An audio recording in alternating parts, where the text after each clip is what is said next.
Okay, we have here a letter which was written by somebody named Bruce Graham in 1934. Did you know Bruce? Oh yeah, first killed a man worked at Eagle. Yeah, he's a good friend of mine. Tell us about him. Well, Bruce was a fine fellow. He first went to work down there, went to work trucking in cotton and then the bales, and opened it up in what they call a picker room. And then later, I believe Bruce got, that's all Bruce did, just the job Bruce had, was trucking in cotton and opening it up. And then he did that till he retired, I believe. And, well, he was telling us the other day about, he's living on a farm. mm-hmm. He was talking about bringing produce in. You remember that? Yeah, Bruce. Yeah, Bruce used to bring tomatoes and I don't think he ever brought any watermelons then, but he brought in tomatoes and I believe he brought in eggs every once in a while, fresh eggs. But I didn't know very much about Bruce till he went to work in the plant down there. And he was a fine fellow. Last count I had him, he was still the same old Bruce he was when he was working. Betty, did you know Bruce? Yes, I did. How did you happen to know him? Well, all the children would play in the road and around, and we would see the men that worked at the mill. Some of them worked in maintenance, and we knew them by their first names, and we would always wave at them and say hey to the men. That's how I knew Bruce and his brother and some others, or cousins, I think it was. Are they going to be coming to the museum, to the Reunion. Yeah, well, I think Bruce said he would come if he could get away. He doesn't drive anymore because of his age. Jake's dead, isn't he? Jake? Yeah, Jake died. Yeah, his brother. And has he come to the reunion before? Yes, he came year before last. But last year he wasn't able to come because of a diabetic condition that he had. Do you know an engineer named E.N. Wallace? Wallace.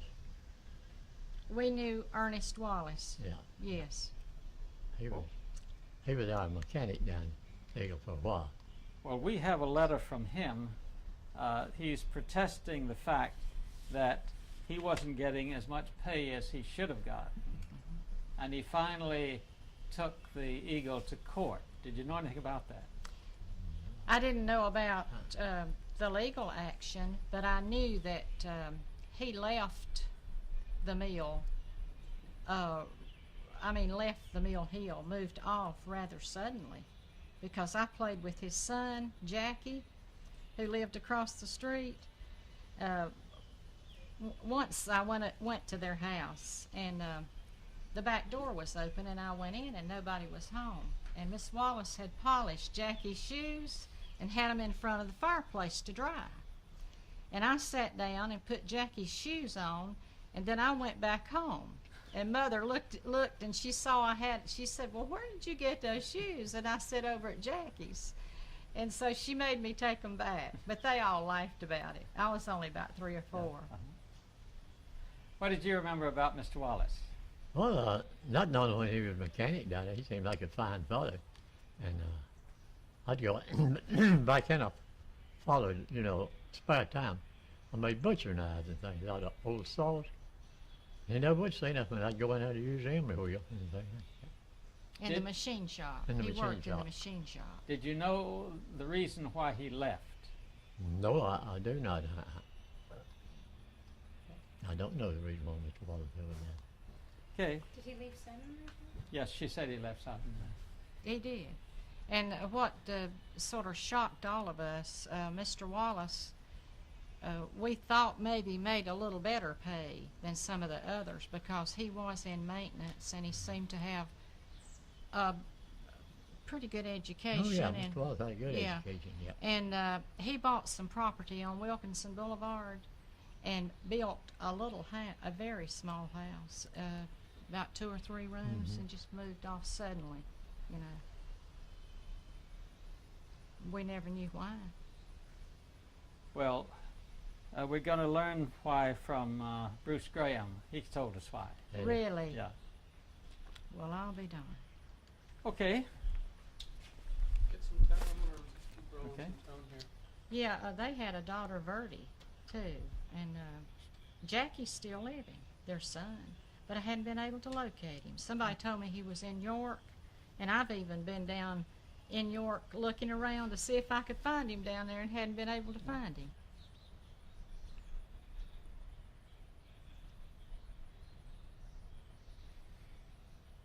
Okay, just want to get a little bit of. Yeah. Okay. We just want to. Let's just roll 30 seconds of general noise. Well, I sure did.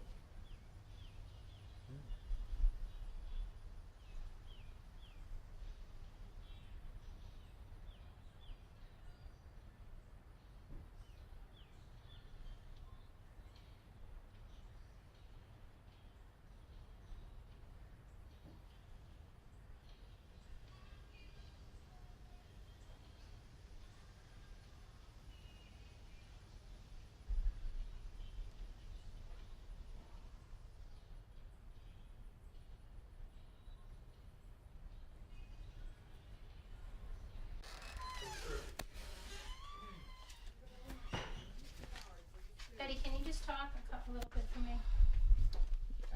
Yeah. Would you? Saying Keep in I mind can being look something very like I quiet. don't know where in the world that could be, but Well, I listen. know it's in here. Okay. You know, the picture is in here somewhere, and I don't know what I've done with it or what has happened to it.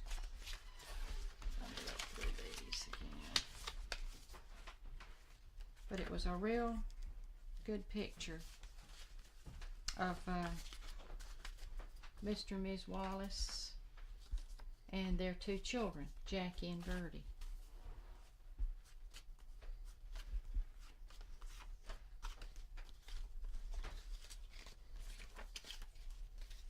Yeah, sit down on the bed. Oh, these are some of the best ones we've seen. You know, so saw many that. people had Kodaks at the time, Uh-huh, took snapshots, uh-huh, but they very seldom showed what the mill villages looked like. uh-huh. But some of these have houses in the background that makes you know pretty well what the mill villages look like. This one, for example, you see? Uh-huh. And where were those others? Let's see. Here's one. That wasn't a mill house. That wasn't a mill No. house. Uh-huh.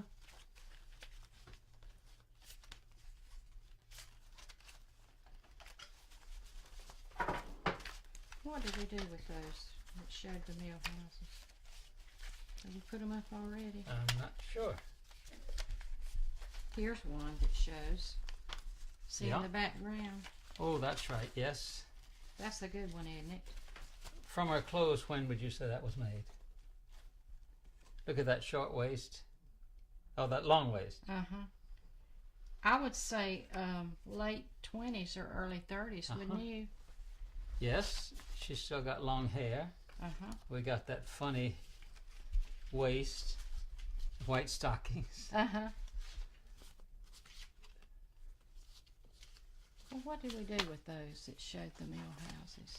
This is a mill house here. Huh? That's definitely a mill Yes. house. Oops. That's about the same time, in the middle late 20s. Uh-huh. You have to hold them a little steadier, okay? All right.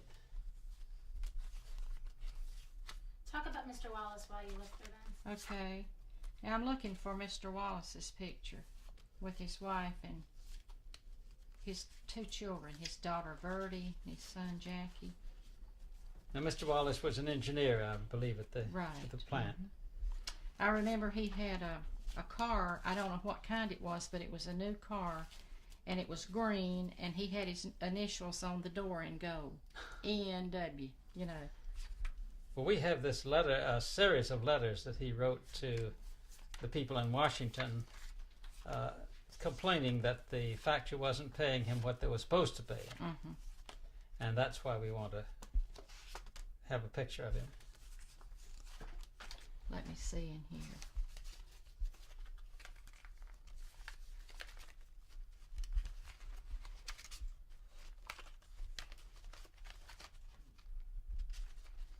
Okay, here's one of him. That's not the one I'm looking for, but that's Mr. Wallace. There. Uh-huh. With a tie on. Uh-huh. Yes. Well, And I think that might be his brother-in-law that he's with. Maybe a couple of his brother-in-laws that didn't live on the hill.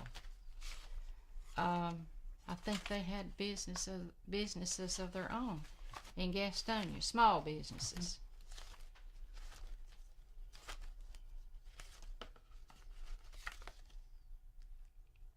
Oh, I just knew that was it, but it's not. Well, I don't think I'm going to find it.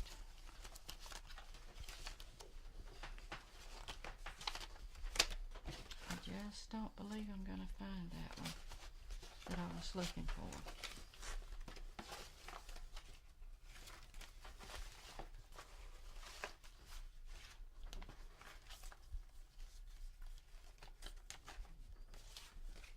Over the years, I've taken pictures out and taken them to the reunion, and sometimes didn't put them back, you know, in the box or something. And maybe that's why I hadn't been able. Now this was a mill house. You see how high the underpinning was? oh yes, you could play under there on Yeah, rainy I've had days. a playhouse under there. And Grandpa had a meat house where he hung his hams, you know. Mhm.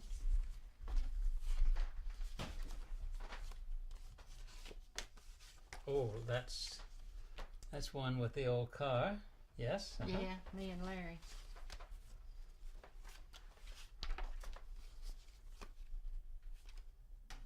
Even that's an even older one. Oh yes. Look, That's the Model T, isn't it? that's looks like the Model T.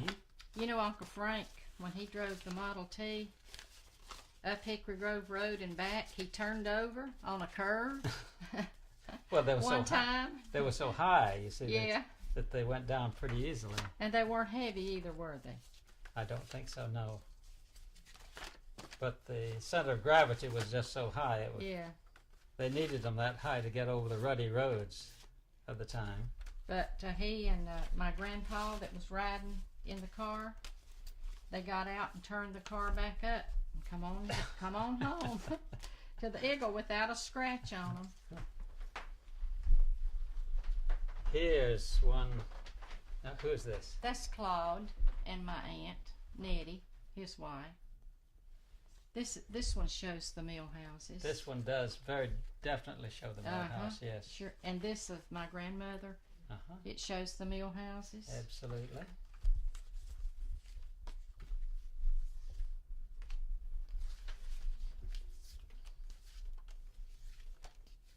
These are so old, some of them. So, Judy, Yeah. we've got to make sure to make copies of some of these because they're rare. Lots of people had cameras at the time, but they didn't often take pictures that showed the surroundings the way these do. Look at that one. Now, Betty, how is it that you have a picture of Mr. Wallace?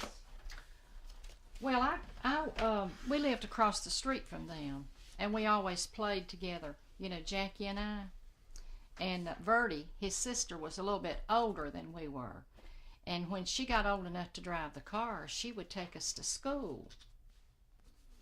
And the Wallaces were about the only, well, there was one other family that had a small swimming pool. He had a little swimming pool in his backyard, and it wasn't much bigger than a bathtub, really. But Mr. Wallace had cemented it, you know, and we'd play in that little pool. They were nice people, very, very nice people. Well, here are four pictures that I want you to tell me about. Jamie, you want to move around here and we'll see if we can get pictures. I'll hold them and you tell me about them. Okay. Tell me when you're ready. Hang on. Hold them still.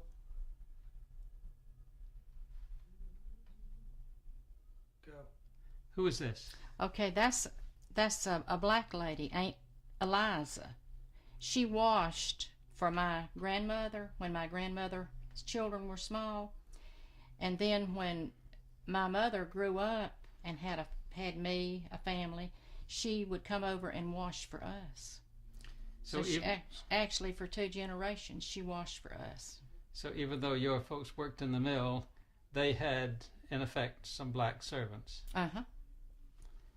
Okay. Yeah, she worked many years. Now here's one with an old Model T behind it. Mm-hmm. I don't know who that woman is there, though. But I don't recognize This her. is an extraordinary picture. And I don't recognize that child. But do you recognize the village? Yes, I think that's the little girl that used to come to my mother's house at Cramerton when they lived over there. And they'd ask her what she had to eat for breakfast, and she'd say grits and gravy. Mother always laughed about that, you know. They'd say, "What did you have for breakfast?" And she'd say grits and gravy. Well, I certainly want to get a large one of that. And about this one. That's my aunt, my mother's youngest sister, and that's Uncle Claude. And that picture was probably taken on a Sunday afternoon because that used to be the only thing we could do on Sundays, really, was get out and take pictures, and people had Kodaks, you know, and we would take pictures. Could you say that again? We had a moment of disturbance. We had Kodaks. The whole sentence. Oh, that's about the only thing we had, entertainment we had, was on Sunday outside of church, was to take pictures. Maybe go up to the cemetery or out in the mill yard and take pictures with a Kodak. How old was Claude at this time? I would say about 27, because this was, or maybe even younger than that, because he didn't go into service until he was around 33. Mm-hmm. And that was many years before 1940, as you can see. And this one? That's my grandmother. When she was in her 70s, and my stepdaddy, Floyd Miller. And where is this taken? That's at the Eagle. Okay. And this one? That's a family that lived at the Eagle. Mrs. Gaddis, her son-in-law, Mr. Lybrand, and this is Jessie, his wife, and their children, and his mother, Mrs. Lybrand. And you see the high houses on the brick pillars over there. This is one of my favorites. Yeah, I don't know who she was, but I think she was a girlfriend of my daddy's brother. I think so. And that's Mr. Wallace. And his family? I think these might be his brother-in-laws, but I'm not sure. And that looks like a Cluniger boy that lived at the Eagle, but I'm not sure about that either. Good. Oh, this is wonderful. Are these the ones you want to keep out? Mm-hmm. Okay. I think so. Yeah, okay. Okay, thank you very much, Betty. You're welcome. Did you find the one that you were looking for? Sure did. We're like turning on and off. I don't know. No, I'm not. Oh, my sound haven't is. cut. I know you haven't. My sound is. That's all. Yeah, I'm just. that Look may be how the old connection. that I'm just is. doing a kind of a walking. That's the one that did the Charleston. I was telling you about the little fat girl. Mm-hmm. Hold it still, please.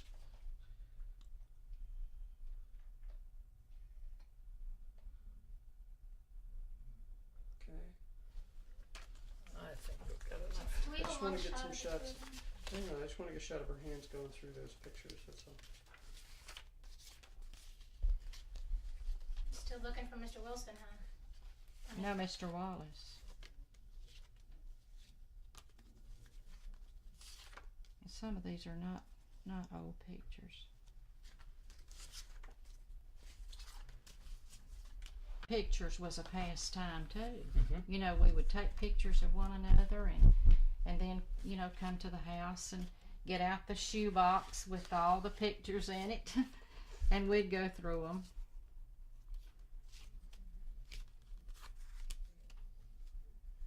That's one that was made in the mill yard, isn't it? But I don't Yes, know it who is. I don't know who That it is. again is a very rare one. Hang on to that so I can get a close up of it.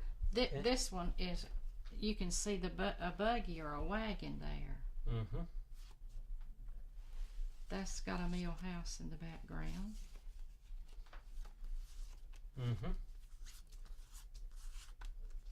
That's a very unusual one because it's a side picture. Uh-huh. I wonder if it's almost a mistake. I don't know. Mother was good at posing. Uh-huh. Sometimes we had to sneak away from her because she wanted in all the pictures. And this is Nettie and Claude again. There with her niece, Nettie's niece. This was what we call the standpipe. It's where the water was at the Eagle. Mr. and Okay, Mrs. could Wallace. you, At the standpipe where the water was at the Eagle. And this is her okay. a side view. With the mill house and your house in the background. Background. And I don't know who this lady is, but this is a scene in the background of the mill. That's a very rare when we have all these big pictures of the shifts taken out in front of the mill, but I've never seen an individual picture like this. Would this have been taken on a Sunday, I guess? Yeah, probably.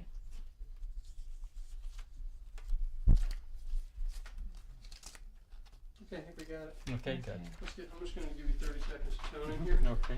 Everybody be quiet and just breathe.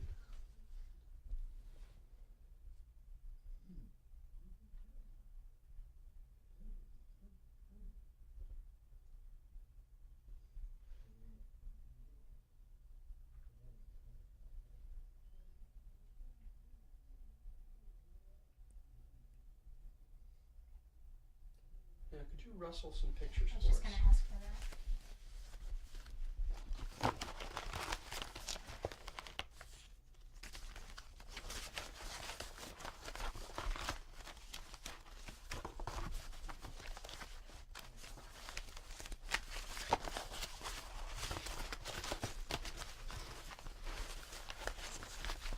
Could you also flip through them gently like you were doing on the bed? Two, On the bed. Take them out of the box. and just like Okay. In one your after hand. the other.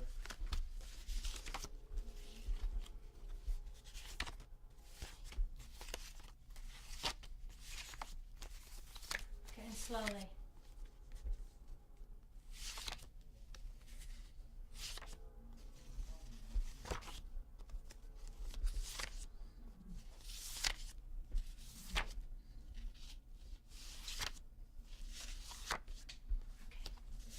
Okay. I'm just getting some. Keep going.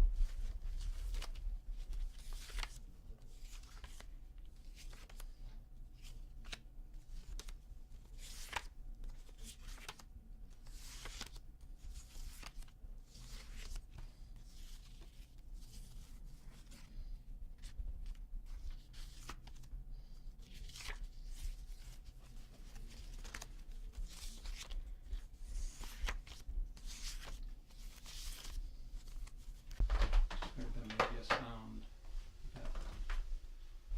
Okay. I have a picture of Mr. Wallace, I think in a box in the closet.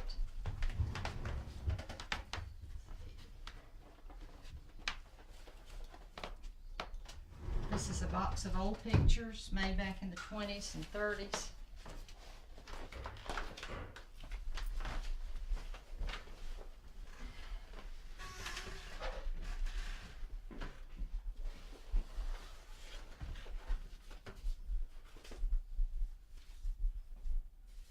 Oh, these are some great ones. Look at that. That was a pen pal I had in Germany. It's an old Model T. Uh-huh.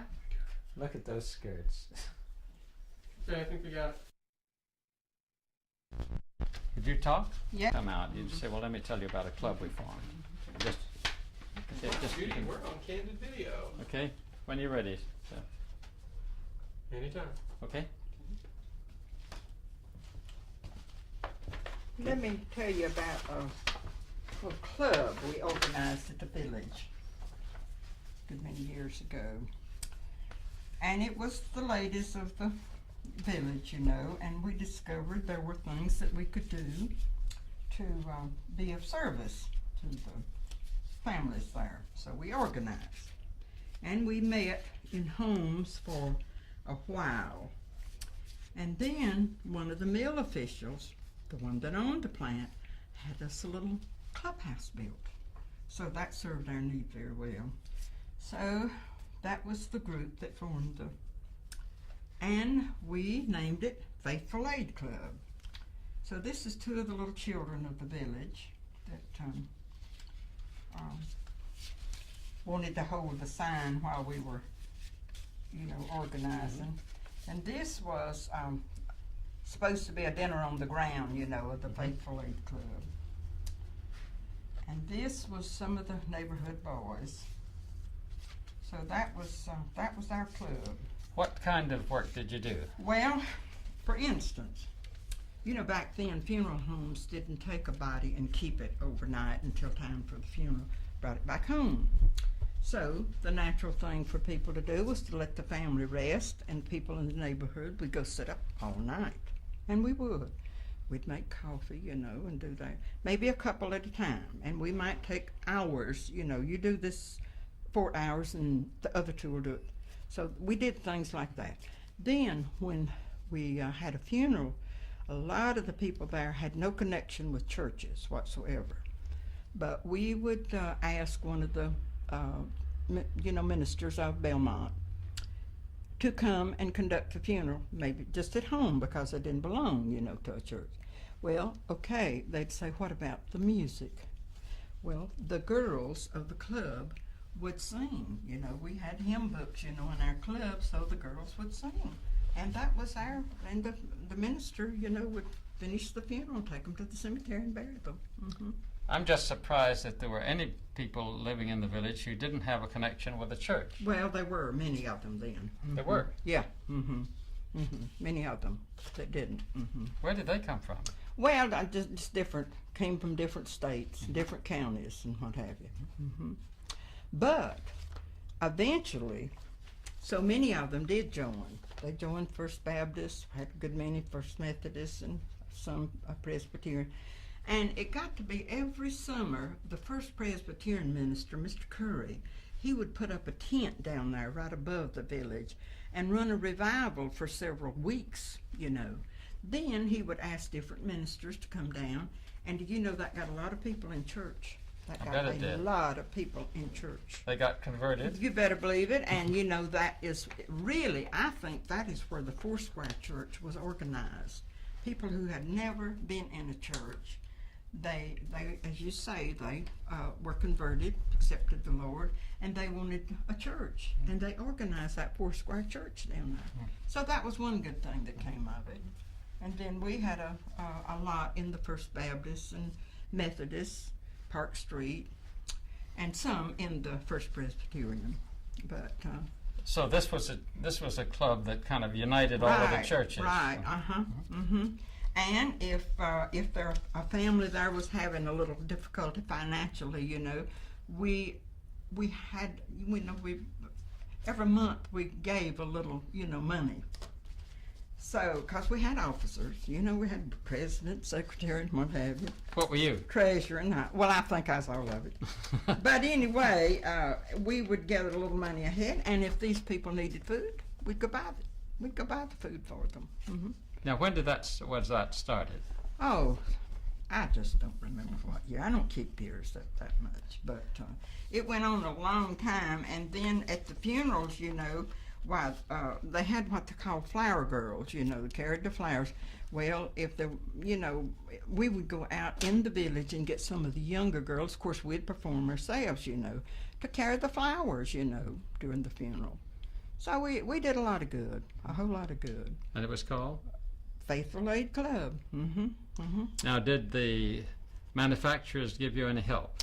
Not financially. They did build us a club, but they gave us permission, you know, to do anything we wanted to that would, you know, aid the community. Mm-hmm. They were real good about that.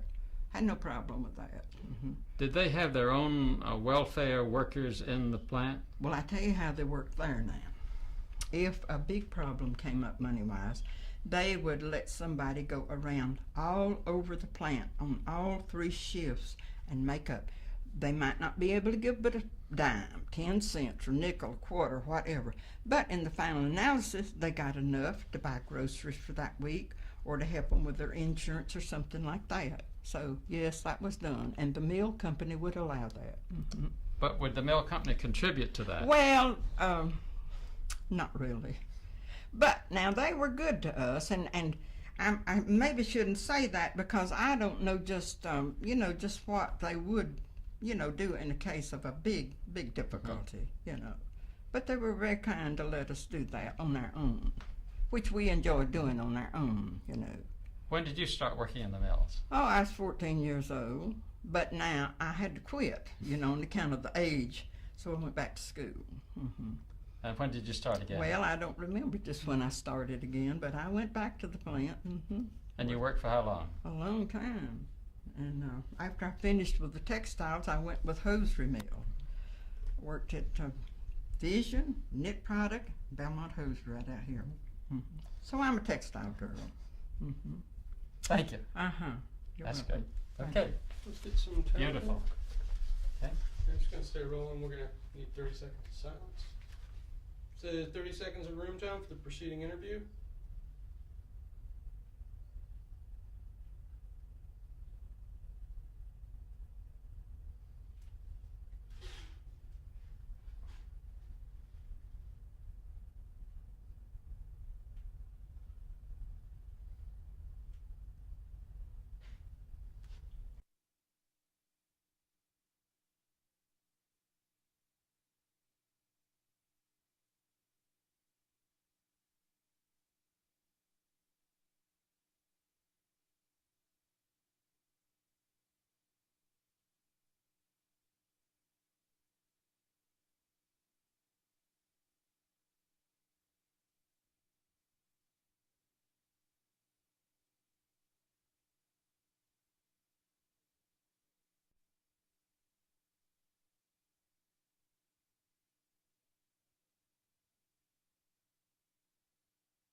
Okay, that's really pretty. Speak. Okay, action then. Okay. Bill, what do you plan to sing tomorrow night at our reunion? I mean Saturday night at our reunion. I think I'll sing that old song that I sang last year, Life's Railway to Heaven, I think. But then again, I might sing some more. I'm Okay. not sure, but I think I'll sing that one. Okay. It takes us Can- back to the old days. And Can you do it now? Can you sing it for yeah, I'll us now? try to do it now. Okay. Let me turn this thing on here. You set it up. You can see.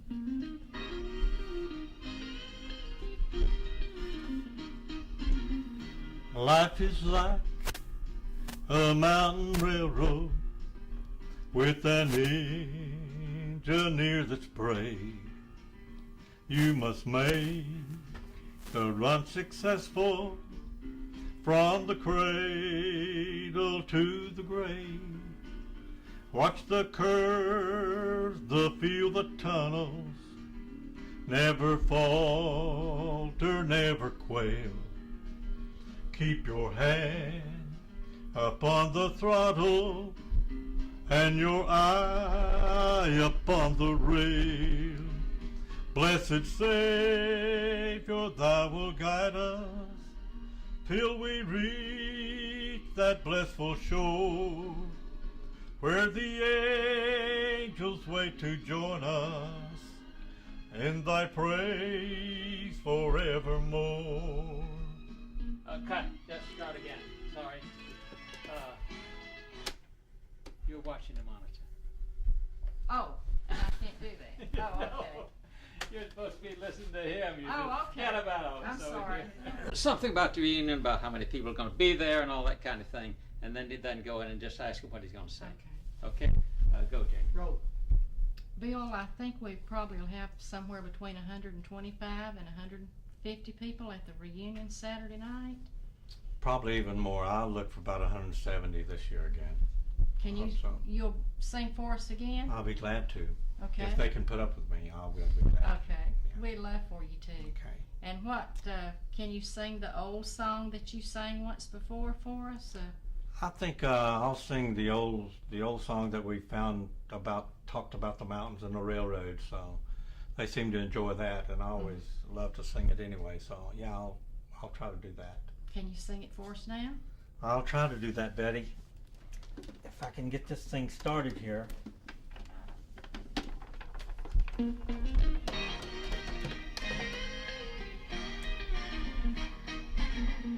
Life is like a mountain railroad with an engineer that's brave. You must make the run successful from the cradle to the grave. Watch the curves, feel the tunnels, never falter, never quail. Keep your hand upon the throttle and your eye upon the rail. Blessed Savior, thou wilt guide us till we reach that blissful shore, where the angels wait to join us in thy praise forevermore.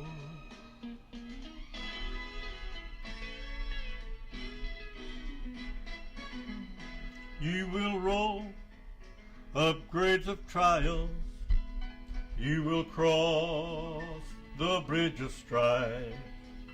See that Christ is your conductor on this lightning train of life, always mindful of obstruction. Do your duty, never fail. Keep your hand upon the throttle and your eye upon the rail. Blessed Savior, thou wilt guide us till we reach that blissful shore, where the angels wait to join us in thy praise forevermore.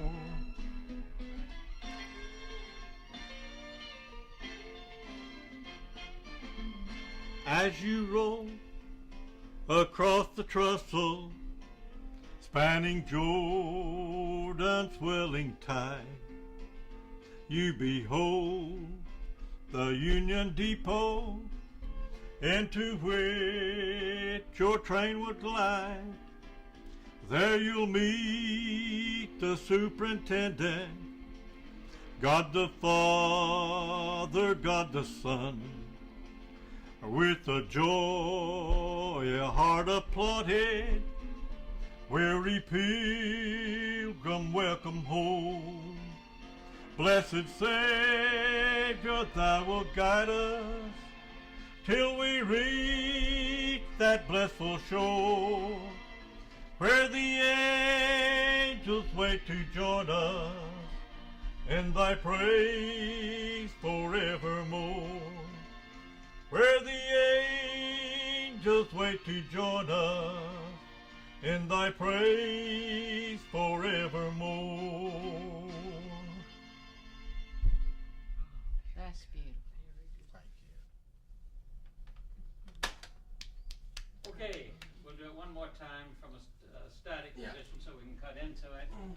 And this time I'm going to be up here. And Judy, I'm going to take your suggestion. Yeah. I'm going to sit up here. I'm off camera, Mhm. but you can hear me. Mhm. And Betty's going to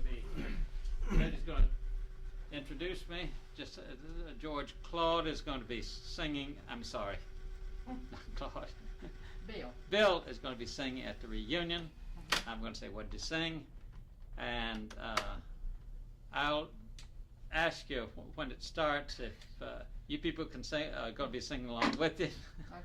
But- Can you just hold it on a master and wide or not? No, But we don't know the words. No, I think you can come in. Okay. No, come in and go close on them. But I just want to an intercut here. You can, but you're both very solemn. Oh, we're being too solemn. Too solemn. Okay. Okay. Think about like you're introducing. You've been calling me yeah. up and saying, "Can you come over? I want to meet, Yeah, introduce yeah, Mr. Stoney yeah. to Bill." And then how excited you've been about Yeah. wanting him to meet us. Okay, I'll sit down here, Jamie. And I think we can do without the wide angle Yeah. this time. Okay, let's go. Okay. Now tell me what to say again. Yeah. Are we on? Say Did you rewind? Yes. No. Okay. To whom? To Bill? To me. Yeah. You just, Introduce him to me, to you, or Yeah, you? yeah. Okay.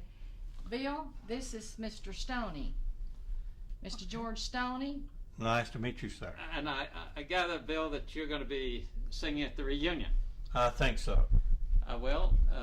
Betty, what you going to have him sing?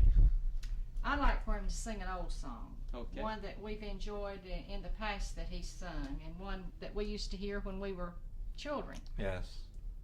Can you do that, Bill? I'll be glad to do that. It's one of my favorite old hymns. Anyway, we used to do this a long time ago, so I hope you do enjoy this.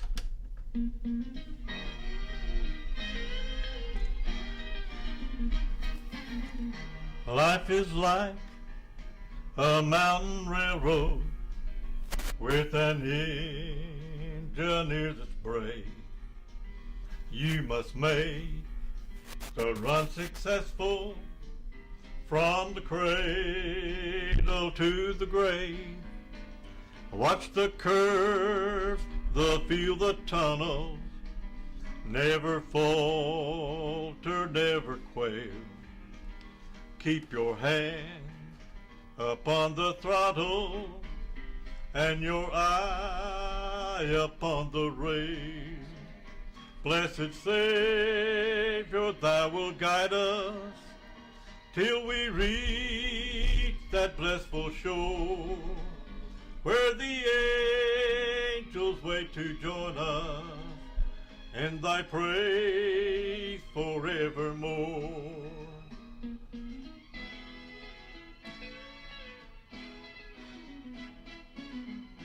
You will roll up grades of trial, spanning Jordan's swelling tide.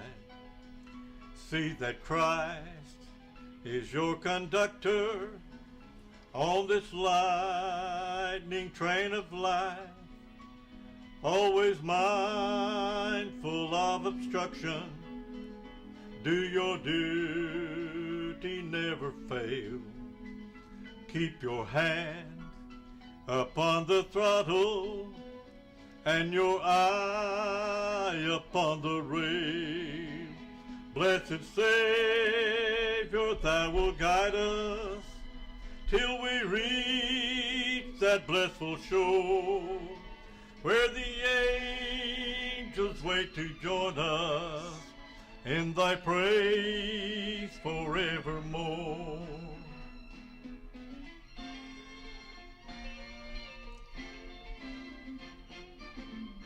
You will roll upgrades of trials, spanning Jordan's swelling tide.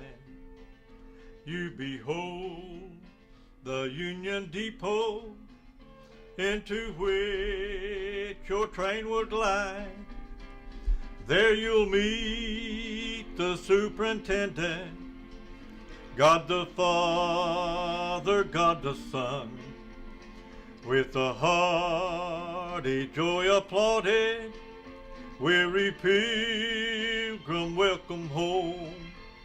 Blessed Savior, thou wilt guide us till we reach that blissful shore, where the angels wait to join us in thy praise forevermore. Where the angels wait to join us in thy praise forevermore.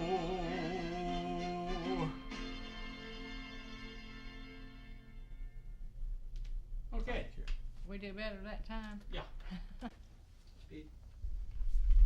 Okay. Mr. Stoney, Can we this is Bill One Norris. second. Bill, I'm sorry, Judy. I Start checked. all When over. you're ready, go. Mr. Stoney, this is Bill Norris. Glad to meet you, sir. Bill and I grew up with each other at the Eagle Mill on the village, and I've been wanting you to hear him sing. He's hopefully he'll sing at our reunion Saturday night. I think I'm going to sing, Betty. You talk about when we lived on the Eagle. I lived on the bottom street, and Betty lived on the street going up the hill. She was a little up higher on the ladder than I was. But this is an old song that I hope I can sing Saturday night for, because it brings back old memories a long time ago, and it's just an old hymn called A Life's Railway to Heaven. And you want me to sing that? I'll try to sing that. Yeah, sing some. Okay.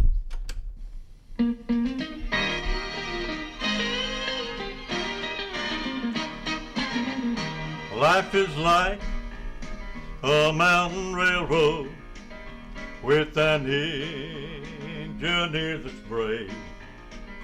You must make the run successful from the cradle to the grave.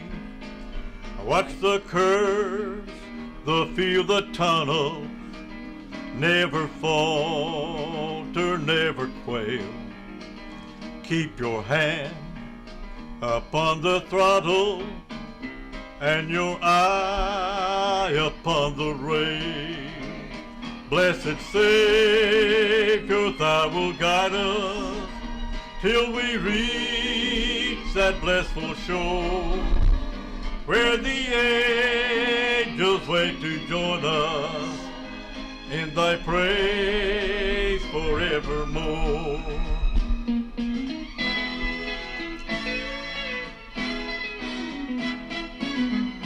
You will roll upgrades of trials, spanning Jordan's swelling tide. See that Christ is your conductor on this lightning train of life, always mindful of obstruction. Do your duty, never fail. Keep your hand upon the throttle and your eye upon the rail. Blessed Savior, thou wilt guide us till we reach that blissful shore, where the angels wait to join us in thy praise forevermore.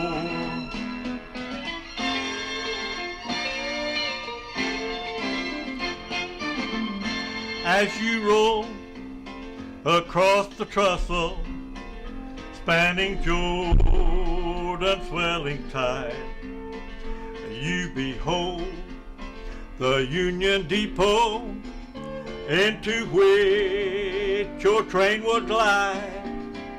There you'll meet the superintendent, God the Father, God the Son, with a hearty joy applauded, weary pilgrim welcome home. Blessed Savior, thou wilt guide us till we reach that blissful shore, where the angels wait to join us in thy praise forevermore. Where the angels wait to join us in thy praise forevermore. Oh, that was.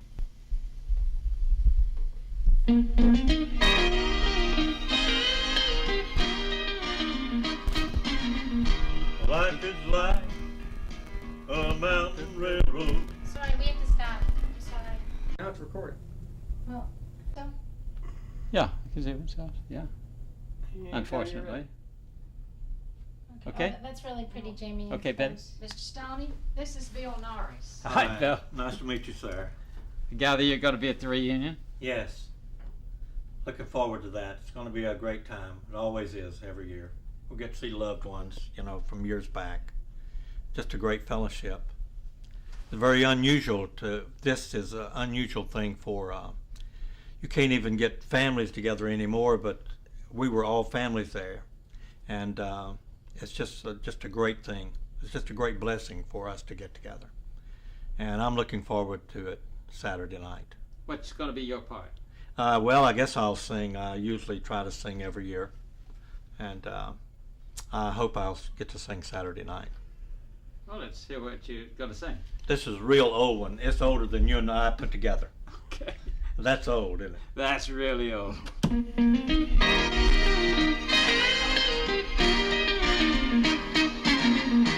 Life is like a mountain railroad with an engineer that's brave.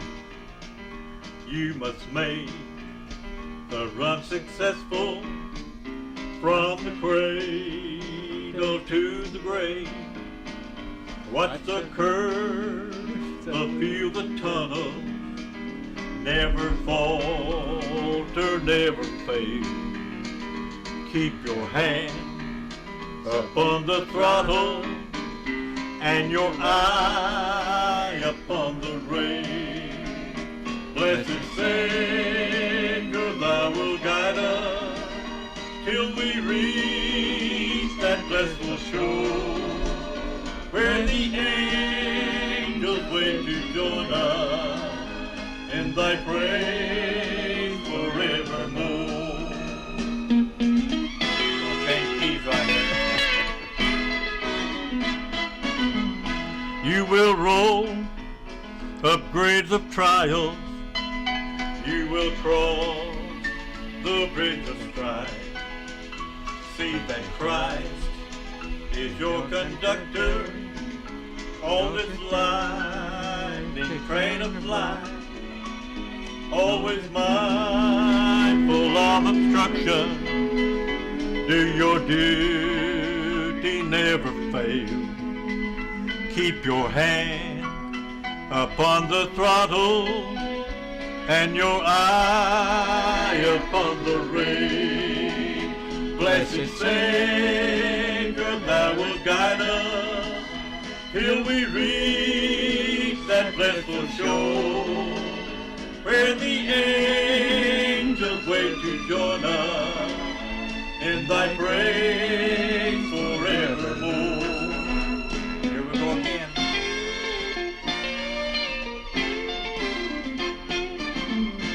As you roll across the trestle, spanning Jordan's swelling tide, you behold the Union Depot into which your train would glide. There you'll meet the superintendent, God the Father, God the Son, with a hearty joy upon him.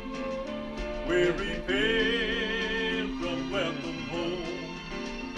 Blessed Savior, thou wilt guide us till we reach that blessed shore, where the angels wait to join us in thy praise forevermore. Where the angels wait to join us in thy praise forevermore. That's a real old one. I have heard it myself in 20 years. Yes. I used to hear it a lot around the tobacco warehouses in Yes. Winston-Salem, Yes. where an old blind fellow used to come along with an accordion and 2 guitars and a mouth organ. Yeah. And I wondered at first I wondered how he could play all those things, and then I saw what happened was that people would come by and stop and play. He'd have the instruments there. Yes. And he was led off the bus. He lived in High Point, and I found out later that he was getting welfare over there. And if he was getting welfare, he wasn't supposed to beg, and that's what they called playing on the streets. Right. They didn't know about street Yeah. musicians at that time. Right. So he'd live in High Point and collect his welfare check over there. But he and his girlfriend would lead him over to Winston-Salem, and they'd come by the tobacco warehouses Yeah. and start playing, and then other people would come along and pick up the guitars and play with him. Yeah, I've seen that Yeah. before. A good friend of mine years ago when I was just a young little lad, he played a guitar, and I couldn't play a guitar then. I was too small, but he had a guitar when he was about maybe 12 years old, and he started playing, and he and I would sing together a lot. Then as we grew up, it was Dick Michaels. We lived on the Eagle together, and Dick would play, and he and I would sing, and we used to sing on this preacher's radio ministry on Saturday morning in Gastonia, and it was just a great thing. And I remember him. He passed away here quite a few years ago, and just like a dear brother to me. And he used to sing this, and I would help him sing. I would sing on the chorus. He would sing the verse, and I'd sing the chorus. So I was minister of music at the First Baptist Church in McAdenville, and they wanted an old song. They wanted somebody to come up with an old song one Sunday, so I was at the Baptist bookstore in Charlotte, and saw this song, and I remember Dick singing this song, and I hadn't seen it in 20 years. And so I picked it up, and I was glad the way it's arranged, because that's the way we used to sing it. But it's just really a great old song. It tells you about life, really, you know. Great. Okay. Thank you.